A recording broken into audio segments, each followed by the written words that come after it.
Chapitre 18. Peut-on attirer le bonheur? Savez-vous apprivoiser le bonheur? Un jour, Abraham Lincoln nota « J'ai remarqué que les gens n'ont que le bonheur que leur esprit est prêt à accueillir. Il y a peu de différence entre les gens, mais une petite différence peut en faire une grande. Cette petite différence, c'est l'attitude, et la grande consiste à savoir si cette attitude est positive ou négative. Les gens qui cherchent le bonheur adoptent une attitude mentale positive et se mettent sous l'influence AMP de leur talisman. Et tout à coup, le bonheur fleurit à leur côté. Ceux qui choisissent le côté AMN de leur talisman seront à coup sûr malheureux. Au lieu d'attirer le bonheur, ils le repoussent. J'aimerais être heureux. Il y a une rengaine populaire qui dit « J'aimerais être heureux, mais je ne serai heureux qu'après t'avoir rendu heureux ». Il y a une grande part de vérité dans ce couplet. Le meilleur moyen de trouver le bonheur, c'est de tout faire pour rendre quelqu'un d'autre heureux. Le bonheur est chose fragile et passagère. Si vous vous mettez à sa recherche, il vous échappera. Mais si vous faites tout pour rendre quelqu'un d'autre heureux, vous le rencontrerez. L'écrivain Claire Jones, dont le mari est professeur de théologie à l'université d'Oklahoma, parle d'un bonheur dont ils firent tous deux l'expérience alors qu'ils étaient jeunes mariés. Pendant les premières années de notre mariage, nous habitions une petite ville, et nous avions comme voisin un couple très âgé. Notre voisine était presque aveugle, et passait ses journées dans une chaise roulante. Son mari, dont la santé n'était pas brillante, s'occupait du ménage, et donnait à sa compagne tous les soins que son état requérait. Mon mari et moi étions en train de décorer notre arbre de Noël, quand nous décidâmes d'en préparer un pour nos vieux voisins.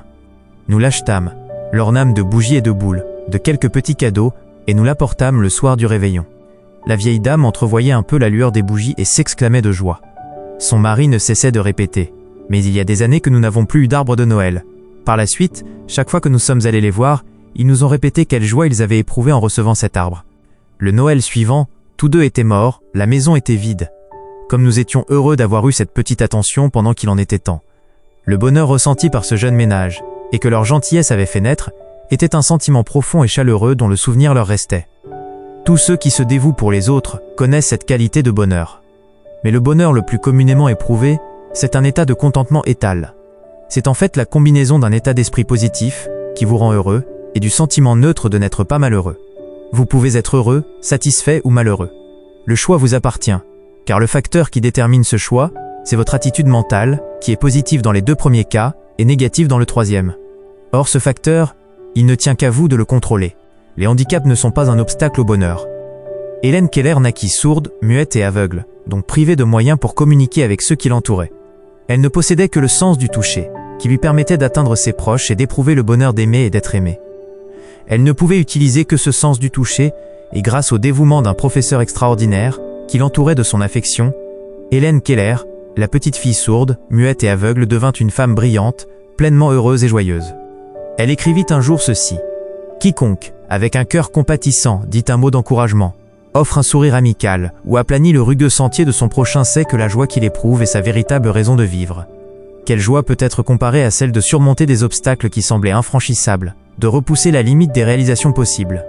Si ceux qui cherchent le bonheur s'arrêtaient un instant pour réfléchir, ils constateraient que les joies qu'ils ont déjà connues sont aussi innombrables que les brins d'herbe à leurs pieds ou les gouttes de rosée matinale sur les fleurs. » Extrait de Co, La porte ouverte, par Helen Keller, publié avec la permission des éditeurs Doubleday et Co Inc.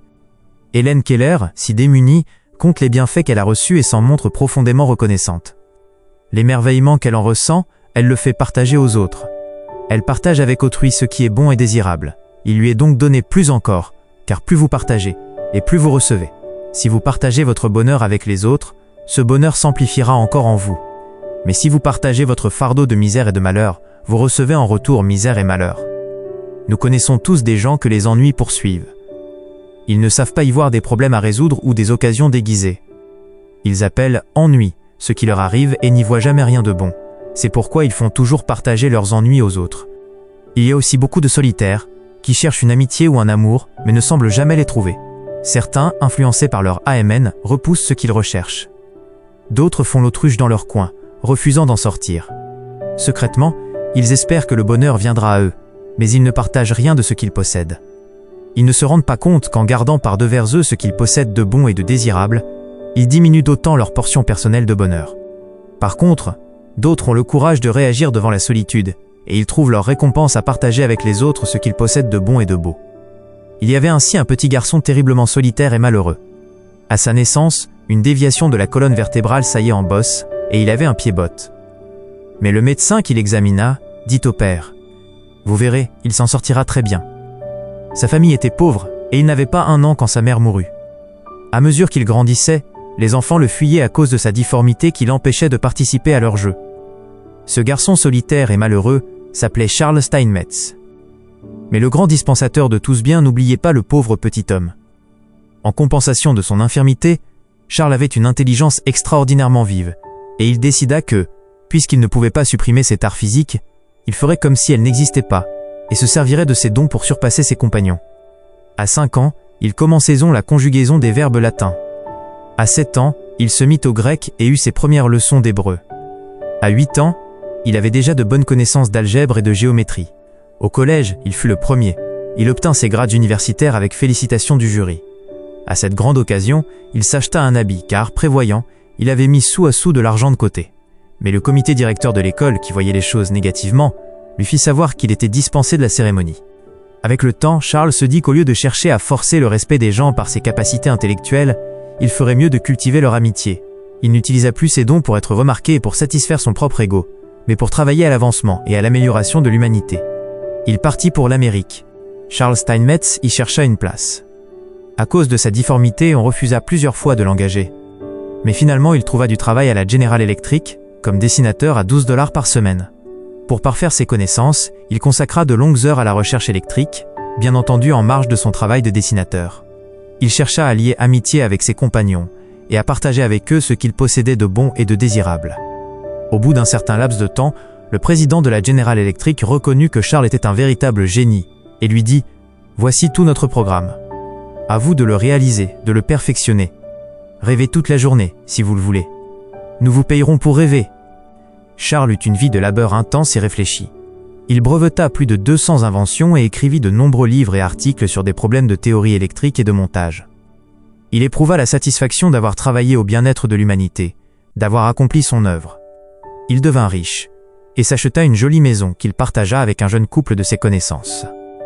Steinmetz connut ainsi le bonheur d'une vie remplie et utile. Le bonheur commence chez soi. La plus grande partie de notre vie, à tous, se passe chez nous, avec notre famille. Malheureusement, ce foyer, au lieu d'être un havre de bonheur, d'amour et de sécurité, devient souvent le théâtre de querelles et d'opposition. Ses membres ne connaissent pas la joie de l'entente et ignorent le bonheur qu'on peut y trouver. Ces problèmes familiaux ont de multiples causes. À l'un de nos cours du succès, on demanda à un jeune homme de 24 ans, très gâté et de caractère agressif, s'il avait un problème qui le tracassait. « Oui, répondit-il, mon problème, c'est ma mère.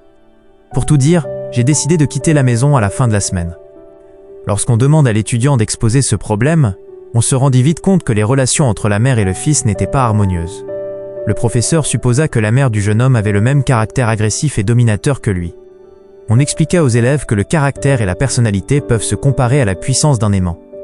Lorsque deux puissances identiques sont en ligne, et qu'on les pousse ou les tire dans la même direction, elles s'attirent l'une l'autre par attraction réciproque. Lorsque ces puissances s'opposent l'une à l'autre, elles résistent et se repoussent. Quand on les place côte à côte, toutes deux opposées aux mêmes forces extérieures, les individus, comme des aimants, demeurent des entités séparées. Leur puissance d'attraction et de répulsion est augmentée, même si, entre elles, elles sont opposées. L'instructeur continua sa démonstration en disant « Le comportement de votre mère et le vôtre sont si semblables que vous pouvez facilement déduire ces réactions de celles que vous avez vous-même. En analysant vos sentiments, vous connaissez les siens. Vous pouvez donc facilement trouver la solution de votre problème. Lorsque deux êtres qui ont une forte personnalité s'opposent, mais doivent cependant vivre ensemble, l'un des deux au moins doit adopter une attitude mentale positive. Voici le conseil que je vous donne pour cette semaine. Quand votre mère vous demandera un service, exécutez-vous gentiment. Quand elle exprimera une opinion, déclarez-vous d'accord avec elle, avec de la gentillesse dans la voix, ou taisez-vous. Lorsque vous serez tenté de la prendre en faute, trouvez quelque chose d'agréable à dire. Vous allez faire une expérience très amusante. Il est d'ailleurs probable que votre mère suivra votre exemple. Mais ça ne marchera jamais, rétorqua l'étudiant. Il est impossible de s'entendre avec elle. Oui, vous avez raison, répondit l'instructeur. Ça ne marchera jamais, si vous ne vous y attelez pas avec une attitude mentale positive. Une semaine plus tard, on demande au jeune homme comment se résolvait son problème. Il répondit « Je suis heureux de dire que nous ne nous sommes pas dit une parole désagréable pendant toute la semaine. Sans doute serez-vous content de savoir que j'ai décidé de rester à la maison. Quand les parents ne comprennent pas leurs enfants. Nous croyons tous, peu ou prou, que chacun aime ce que nous aimons et pense comme nous. Les gens jugent généralement les réactions des autres d'après leurs propres réactions. Ces conclusions peuvent être exactes, comme le prouve le cas ci-dessus. Mais bien des parents ont des problèmes avec leurs enfants, parce qu'ils ne comprennent pas que la personnalité de l'enfant est différente de la leur. Les parents commettent l'erreur d'oublier que le temps qui passe les transforme comme ils transforment leurs enfants. Ils ne réagissent pas mentalement pour compenser les changements qui se font dans leur façon de voir et dans le comportement de leur enfant. « Je ne la comprends pas du tout », disait son père. Un couple, dont le mari était avocat, avait 5 beaux enfants. Ses parents étaient mécontents, parce que leur fille aînée, étudiante de première année à l'école supérieure, leur échappait et ne correspondait pas à l'image qu'ils se faisaient d'une jeune fille. Leur fille, de son côté, se sentait malheureuse et incomprise. « Elle est gentille, mais je ne la comprends pas », disait son père. « Elle n'aime pas s'occuper du ménage, mais elle passe des heures au piano. Durant l'été, je lui avais trouvé une occupation dans un magasin, mais elle n'avait aucune envie d'y travailler. Tout ce qu'elle aime, c'est jouer du piano toute la journée. » Nous recommandâmes aux parents et à la jeune fille de faire, par un des auteurs de ce livre, une analyse d'activité. Nous vous avons parlé de ces analyses au chapitre 10, intitulé « Comment faire réagir les autres ». Les résultats furent révélateurs. Nous découvrîmes que la jeune fille possédait de l'ambition, de l'énergie, et qu'elle était bien supérieure mentalement à ses parents. Il était donc difficile pour eux de comprendre ses réactions, à moins d'admettre a priori qu'effectivement chaque personne est une entité différente. Les parents voyaient dans le piano un art d'agrément, mais trouvaient qu'une jeune fille doit savoir faire le ménage et qu'il est bon pour elle de travailler dans un magasin pendant l'été. Il leur semblait qu'avec sa passion pour le piano, elle perdait son temps. Mais elle se mariera sans doute et devra tenir un ménage. Il faut qu'elle soit plus pratique, se disaient les parents. Sur la base de cette analyse, on leur expliqua les dons et les capacités de leur fille. On leur fit comprendre pourquoi son comportement leur échappait. On expliqua également à la jeune fille leur divergence de point de vue. Tous trois comprirent mieux la genèse de leurs problèmes et, en l'envisageant avec une attitude mentale positive, ils réussirent à vivre ensemble en meilleure harmonie. Pour avoir un foyer heureux, il faut être compréhensif. Pour être heureux, il faut comprendre que les capacités de ceux qui vous entourent ne sont pas nécessairement les mêmes que les vôtres. Votre voisin peut fort bien ne pas penser comme vous. Ce qu'il aime n'est pas forcément ce que vous aimez. Lorsque vous l'aurez admis, vous constaterez qu'il est plus facile de développer en vous une attitude mentale positive et de susciter les réactions que vous souhaitez chez les autres. Les pôles opposés d'un aimant s'attirent, et c'est ce qui arrive aussi aux personnes dont les traits de caractère s'opposent. Quand il y a une communauté d'intérêts, des gens de caractère très différents peuvent faire une heureuse association.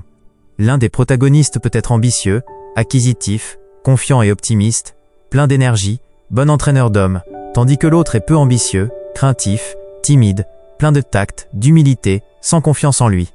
Souvent ces caractères s'attirent et s'associent, car ils sont complémentaires, ils s'épaulent et s'inspirent du bon exemple de leurs tendances. Ce qui au départ est devenu rigidité chez l'un et sentiment de frustration chez l'autre est évité par le contact avec une personnalité de tendances opposées. Seriez-vous heureux et plein d'idées si vous aviez épousé quelqu'un dont la personnalité serait le pendant de la vôtre? En toute franchise, vous répondrez probablement « non ». On s'ingénie aussi à expliquer aux enfants qu'ils doivent comprendre et apprécier ce que leurs parents font pour eux. Que de foyers moroses à cause de ces exigences. Et à qui la faute? Est-ce celle de l'enfant? Celle des parents? Ou tout le monde est-il fautif? Voici quelque temps, nous avions rendez-vous avec le président d'une grande organisation. Son nom était toujours cité dans la presse avec beaucoup de révérence. Le jour de notre rencontre, il était très malheureux. « Personne ne m'aime. Mes enfants me détestent. » « Mais pourquoi donc ?» demandait-il à la cantonade. C'était pourtant un homme de bonne volonté. Ses enfants avaient bénéficié de tous les avantages que procure l'argent, ce qui ne les disposait pas à la lutte et à la compréhension. Il les protégeait, leur cachait les difficultés de la vie auxquelles il s'était mesuré et qu'il avait grandi. Il ne leur avait jamais demandé beaucoup de tendresse et il n'en recevait guère spontanément. Les choses auraient pu être bien différentes. Pour cela, il aurait dû enseigner à ses enfants à apprécier leur bien-être. Il n'aurait pas dû leur supprimer toute occasion de lutte, afin qu'ils puissent essayer leur force et prendre de l'assurance. Il n'avait pas compris que c'est en luttant qu'on devient fort. Il est certain que s'il s'était donné la peine de leur expliquer les luttes qu'il avait dû soutenir pour qu'ils puissent tous profiter de la victoire, il l'aurait mieux compris et aurait été plus proche de lui. Mais le sentiment de tristesse qu'il éprouvait, il était maître de le transformer en tournant son talisman du côté positif, pour essayer sérieusement de se faire apprécier par ceux qui lui étaient chers. Il ne tenait qu'à lui de leur montrer qu'il avait du temps à leur consacrer, et non seulement ses biens matériels, amassés pour eux. S'il avait fait don de sa personne comme il avait donné matériellement, un retour des choses se serait produit. Un beau jour, ses efforts auraient été récompensés par l'affection et la compréhension des siens. Il est évident que cet homme avait pensé bien faire. Ses enfants étaient sa préoccupation majeure. Il voulait assumer ses responsabilités envers eux et envers tous ses proches. Bien qu'il n'eût jamais ouvert à la compréhension le cœur de ses enfants, il s'attendait à être compris d'eux. Nous lui avons recommandé de lire des livres d'inspiration, notamment « Comment se faire des amis et influencer les gens », en ajoutant que ses enfants entraient précisément dans la catégorie des gens. Attirer et repousser. Vous êtes quelqu'un d'unique, mais certaines personnes peuvent avoir une opinion différente de la vôtre. Si vous sentez que quelqu'un, avec un antagonisme inattendu, réagit à ce que vous faites ou dites, vous n'êtes pas sans moyen pour l'attirer ou le repousser. Ce pouvoir d'attraction ou de répulsion, vous pouvez l'utiliser intelligemment pour attirer les amis que vous aimeriez voir et repousser les êtres qui ont une mauvaise influence sur vous. Avec une attitude mentale négative, vous repoussez automatiquement ce qu'il y a de bon dans la vie et attirez ce qui est peu désirable pour vous, y compris les amis dont l'exemple ne vous vaut rien. Lorsque les autres réagissent mal envers vous, c'est sans doute que ce que vous dites, ou que la manière dont vous le dites les froisse ou les blesse, ou encore que vos véritables sentiments perçant dans vos paroles, ou que l'attitude que vous adoptez leur paraît insolente. La voix, comme une musique, donne souvent le ton de l'humeur, de l'attitude, des pensées cachées.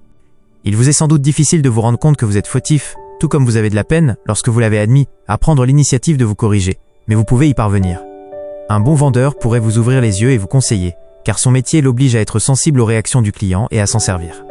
Le client a toujours raison, c'est ce que disent les commerçants qui font de bonnes affaires, mais, à titre individuel, on a de la peine à l'admettre.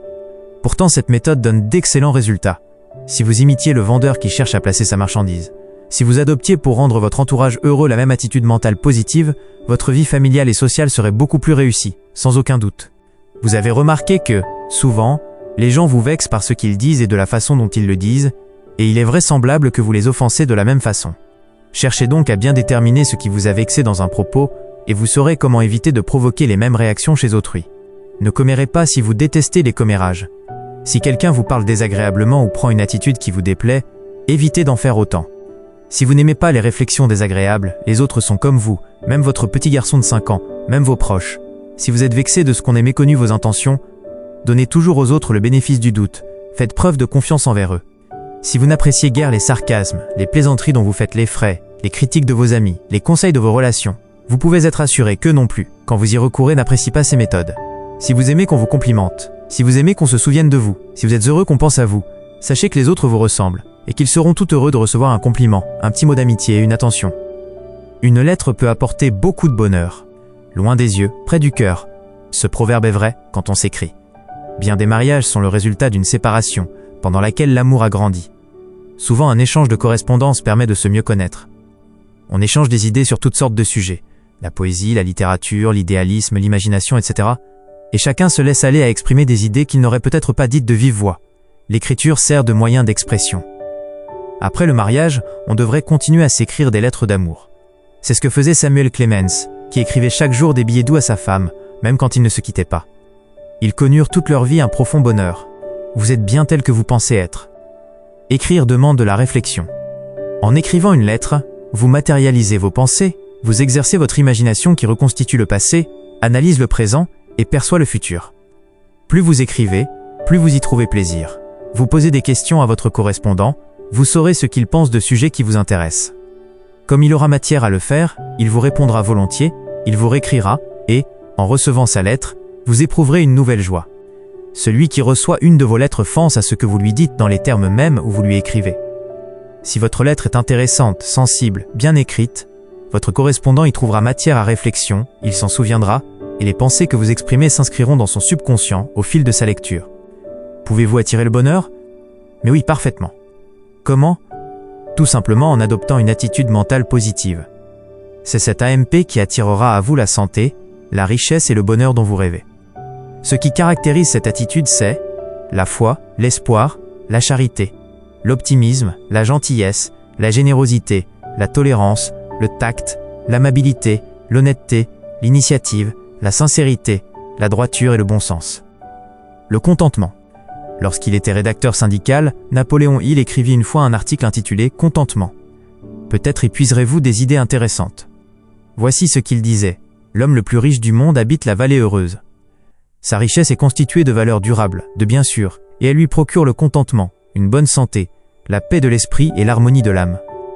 Voici un bref inventaire des richesses qu'il possède et un historique de leur acquisition. J'ai trouvé le bonheur en aidant les autres à le trouver.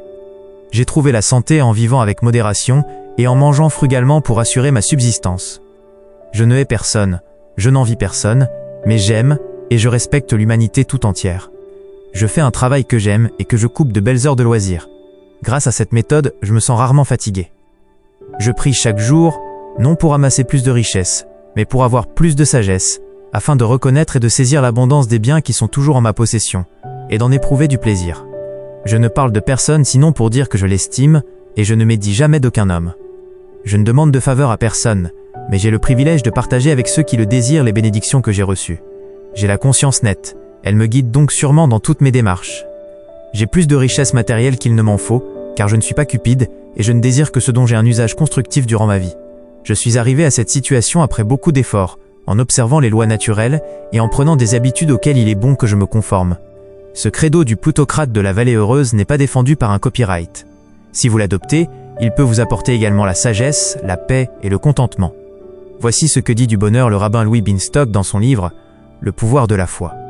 L'homme a été créé d'un seul tenant comme une pièce unique. C'est le monde qu'il a créé qui l'a divisé. Un monde de folie, un monde de fausseté, un monde de crainte. Par le pouvoir de la foi, il faut qu'il redevienne humain, et qu'il retrouve la foi en lui-même, la foi dans l'humanité, la foi dans sa destinée, la foi en Dieu. Ce n'est qu'à cette condition que le monde retrouvera son unité. Et c'est à ce prix que l'homme trouvera le bonheur et la paix. Souvenez-vous que si l'homme est bon, le monde sera également bon. L'homme peut attirer le bonheur au même titre que la richesse, le malheur ou la pauvreté. Le monde où vous vivez est-il bon ? Éprouvez-vous des sentiments de culpabilité qui vous empêchent d'arriver au succès que vous convoitez ?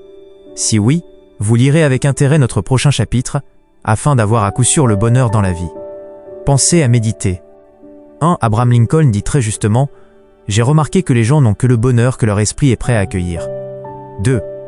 Il n'y a qu'une petite différence entre les gens, mais cette petite différence peut en faire une grande.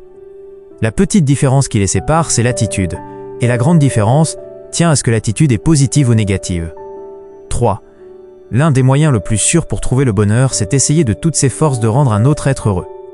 4. Si vous poursuivez le bonheur, vous vous apercevrez qu'il vous fuira. Mais si vous cherchez à rendre heureux, il vous reviendra, multiplié. 5. Si vous partagez votre bonheur et tout ce que vous possédez de bon et de désirable, vous attirerez le bonheur, ainsi que ce qui est bon et désirable pour vous. 6. Si vous partagez avec autrui la misère et le malheur, vous attirerez sur vous, par contre-coup, la misère et le malheur. 7. Le bonheur commence chez soi. Les membres de votre famille sont des gens comme les autres. Aidez-les à être heureux, tout comme un bon vendeur incite ses clients à acheter. 8. Lorsque deux personnes au caractère bien tranché se tiennent tête au lieu de vivre harmonieusement côte à côte, il faut que l'une des deux utilise la puissance de l'AMP. 9. Soyez sensible aux réactions d'autrui. 10. Aimeriez-vous vivre heureux dans la vallée heureuse ? Pour être heureux, rendez les autres heureux.